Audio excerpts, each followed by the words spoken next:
여러분 안녕하세요. 제가 한국어를 공부하고 있는 민진이에요. 다들 건강하세요? 제가 오늘 자음 5개 더 알려줄게요.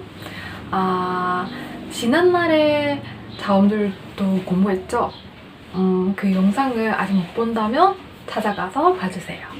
그럼 오늘 수업을 시작할까요? 디네이터가로 나타비 나롱고 타비로 때문에 번호 비게 비디오로 나롱고 파밀라미디우 가, 나, 다, 라, 마 번호 비게 하오 변변매 소리신 가, 뜻자, 나차 나가, 뜻자 가가 뜻자래 나래 뜻자래 번호 가, 나, 다오 변변 다가 볼래? 네, 네 하더너 가, 나, 다, 나누고 라가 오빠의 라가 뒤에 봐 네, 네, 또, 가, 나, 다, 라 마가로 연애 봐 스토리야 보면 네, 네, 또 아까 가, 나, 다, 라, 마 이렇게 봐요.ပြီးခဲ့တဲ့ဗီဒီယိုတော့ငါမပြောလိုက်ရလေးတစ်ခုရှိရပါတော့အဲ့ဒါဒီဗီဒီယိုလေးမှာဖြစ်ဆက်ပြီးတော့ပြောသွားပြီးမှအဲ့ဒါဘာလဲဆိုတော့ကိုရီးယားမှာအခြေခံပြီးပေါ့နော်အခြေခံပြီးဆိုလို့ရှိရင်အလုံး16လုံးရှိတယ်အခုတင်နေတာကအဲ့ဒီအခြေခံပြီးထဲမှာရိုးရိုးပြီး14လုံးတင်တာပြောရမယ်ဆိုရင်ဒီအခြေခံပြီး16လုံးမှာနှစ်ခုခွဲတယ်ရိုးရိုးပြီး14လုံးပေါင်းဆက်ပြီးက5လုံးအဲ့ဆိုလို့ရှိရင်နှစ်ခုပေါင်းတော့ဒီ16လုံးအခုတင်နေတာကဒီရိုးရိုးပြီးထဲမှာအခုဆိုလို့ရှိရင်ဒီနေ့5လုံးနဲ့ဆိုအားလုံးပေါင်း10လုံးရှိပြီနောက်ထပ်4လုံးပဲကျန်တော့ပြီပေါ့နော်အဲ့4လုံးပြီးသွားပြီဆိုလို့ရှိရင်ဒါရိုးရိုးပြီးပြီးနောက်ထပ်ပေါင်းဆက်ပြီးက5လုံးထပ်တင်ရမှာအားလုံးပေါင်း16လုံးလို့ရှိရပါတော့အဲ့တော့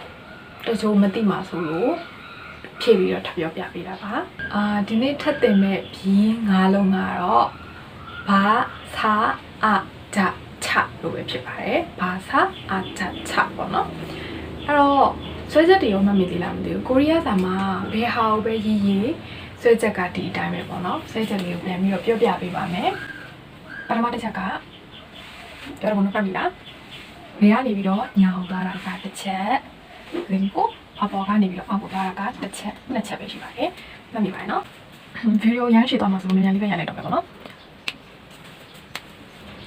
ပထမဆုံးလုံးကအပေါ်ကနေအောက်ကိုသွားတာတစ်ချက်ပြီးရင်သူနဲ့ပြန်အပေါ်ကနေအောက်ကိုသွားတာတစ်ချက်ပေါ့နော်ပြီးလို့ရှိရင်ဒီအလဲဒီမြင်းရဲ့အလဲကနေပြီးတော့ဘယ်ကနေပြီးတော့ညာအောင်သွားတာတစ်ချက်ပြီးရင်အောက်ကနေပိတ်လိုက်မယ်ဘယ်ကနေညာအောင်သွားတာတစ်ချက်အပေါ်ကနေအောက်ကိုသွားတယ်အပေါ်ကနေအောက်ကိုသွားတယ်ဘယ်ကနေညာအောင်သွားတယ်ဘယ်ကနေညာအောင်သွားတယ်ညာမလား1 2 3 4ခက်ရှိရှိလေးဆွဲပေါ့နော်ဒီလိုကြီးပူဒီလောက်ဆိုရင်တော့အဆင်ပြေတယ်ဒီလိုဘယ်လိုပြောမလဲဒီလိုကြီးကကာကြီးမဆွဲနဲ့ခက်ရှိရှိလေးဆွဲပြီးတော့ဒီလိုလေးပုံစံလေးနော်ပြန်ဆွဲပြမယ်ကြီးကြီးလေးဆွဲပြမယ်1 2 3 4ရမလားသူ့အတန်တော့ကဘာလို့ခေါ်လဲဆိုလို့ရှိရင်ဘာကုန်းအတန်တော့ဖြစ်တယ်ဘာလို့အတန်ထွက်ပါတယ်ဘာရမယ်နော်တစ်ခုဆက်သွားပါမယ်သူလည်းအပေါ်ကနေအောက်ကိုသူကကြတော့စောင်းလေးလာတယ်ခိုင်းဆိုဒီလိုတဲ့လာမလားအခုအပေါ်ကနေအောက်ကိုချင်းအတူတူဘယ်လိုလာလဲဆိုလို့ရှိရင်စောင်းလေးလာရပေါ့နော်ဒီလိုလေးအပေါ်ကနေအောက်ကိုဒီလိုစောင်းလေးပြီးရင်ဒီအလဲကနေပြီးတော့ဒီဘက်ကိုစောင်းလေးရမလားဒီပုံစံလေးပေါ့နော်အဲ့လောက်ကြီးလဲကားတယ်မလို့ဘယ်လောက်ဆိုရ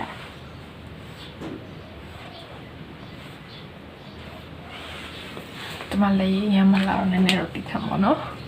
အဲ့တော့အဆင်ပြေလားမသိဘူးသူတရုတ်စာပုံစံမျိုးလေးနဲ့တော့တူတယ်ပေါ့နော်ပြန်ပြောမယ်ဆိုရင်ဒီလိုလေးစောင်းလေးလာတယ်ပြီးရင်စောင်းလေးအောက်ကိုပြန်သွားတယ်ရမယ်နော်လက်ရည်လေးချင်းပါဒီတိုင်းဗီဒီယိုကိုကြည့်လိုက်အောင်လည်းမပြီးပါဘူးကိုယ့်ဘက်ကကိုအိမ်မှာချပြီးတော့ရေးချင်းရပါမယ်ပြီးခဲ့ဗီဒီယိုတော့ကျွန်မပြောခဲ့တဲ့မျိုးပဲပေါ့နော်ကိုယ့်ဘက်ကကိုအိမ်မှာရေးချင်းအင်တာလုပ်ပြီးတော့မှန်ကောင်းကိုကျွန်မအင်တာစစ်ပေးပါရယ် page က messenger မှာလာပြီးတော့အင်တာတက်ပြီးရပါတော့နော်အဲ့ဒါဆိုပြန်ပြမယ်ဆိုရင်သာဘာနီအောက်ကိုဆွဲတယ်လေယာဉ်နဲ့ဒီလိုလေးပြန်ဖြတ်လိုက်တယ်သူ့ကိုအတန်တွက်ကကြတော့စလိန်အတန်တွက်ဖြစ်တဲ့ဆလို့အတန်ထွက်ပါတယ်စလိန်တန်တွက်တည်တယ်နော်ဆအဲ့ဒီတန်ထွက်ပါတယ်အဲ့တော့ခုနကတော့ငါသင်ခဲ့တာကိုပြန်ပြောမယ်ဆိုလို့ရှိရင် 바에 사 야면어 그럼 바 사 이거 하면서 이제နောက်တစ်ခုကကျတော့ wine လေး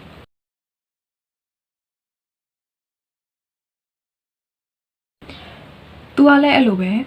ဘယ်ကနေပြီးတော့ညာကိုသွားတယ်အပေါ်ကနေအောက်ကိုသွားတာဖြစ်တဲ့အတွက်ဘယ်ကနေစပြီးတော့ white ပြီးတော့အောက်ဘက်ကိုလာပြီးညာဘက်ကိုပြန်တက်တယ်ဒီလို white ပါတယ်ဒီလိုမ white ပါဘူးเนาะညာကနေဘယ်ဘက်ကိုပြန်မ white ပါဘူးဘယ်ကနေပြီးတော့ညာကိုပြန် white ပါတယ်ဒီလိုလေးဒါမှဆက်ဖို့စမ်းမယ်เนาะ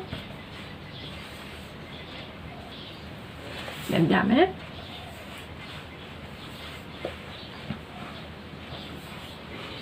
အရင်မြောင်းဝိုင်းလဲရှုပ်အောင်မယ်အဲ့တော့သူ့ရဲ့အတန်တက်ကကြတော့ဘာလဲဆိုရင်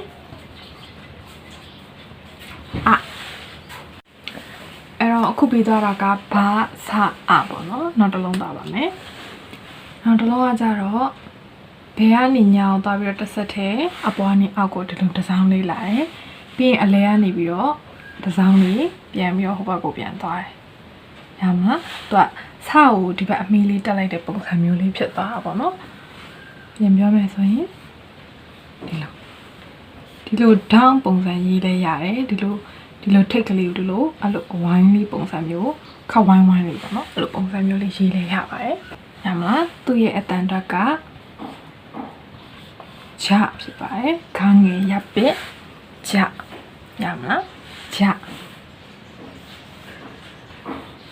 ဘာသာအပြောရပြီဆိုတော့ဂျဖြစ်ပါတယ်အဲ့တော့နောက်တစ်ခုသွားမယ်နော်နောက်တစ်ခုသွားတာနောက်တစ်ခုကကြတော့ဂျနဲ့တူတယ်ဂျလေးကိုအရင်ရေးလိုက်မယ်ဂျလေးကိုအရင်ရေးလိုက်ပြီးတော့အပေါ်ကနေပြီးတော့ဒီလိုလေး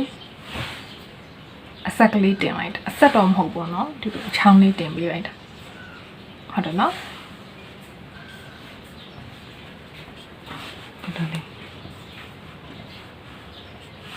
ဒီလိုလေးပါ1 2 3 1 2 3သူ့ကိုတော့အတန်တက်ကခါခွေရပ်ပစ်ချလို့အတန်ထွက်ပါတယ်ကျွန်မစပြီးတော့ဒီလေးလာတော့ဆိုလို့ရှိရင်ဘယ်လိုမှတ်လဲဆိုတော့ဂျာနဲ့ချာတူနေတော့အမြဲရောရဲပေါ့နော်အဲ့တော့ဘာလို့မှတ်လဲဆိုရင်ချမှာဒီလိုအစံလေးပါနေတာဖြစ်တဲ့အတွက်သူ့မှာလည်းဒီလိုအစံလေးပါတယ်ဆိုပြီးတော့မှတ်ထားလိုက်တယ်အဲ့တော့ဒီအစံလေးပါရင်ချအစံမပါဘူးဆိုရင်ဂျအဲ့လိုမျိုးလေးမှတ်တယ်ပေါ့နော်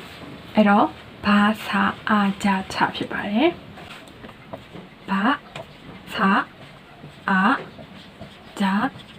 ချအဲ့တော့အားလုံးပဲရှင်းပြသွားတာလေးကိုနားလည်မယ်လို့ထင်ပါတယ်သဘောကျရဆိုလို့ရှိရင် like and share လေးလုပ်ပေးပါ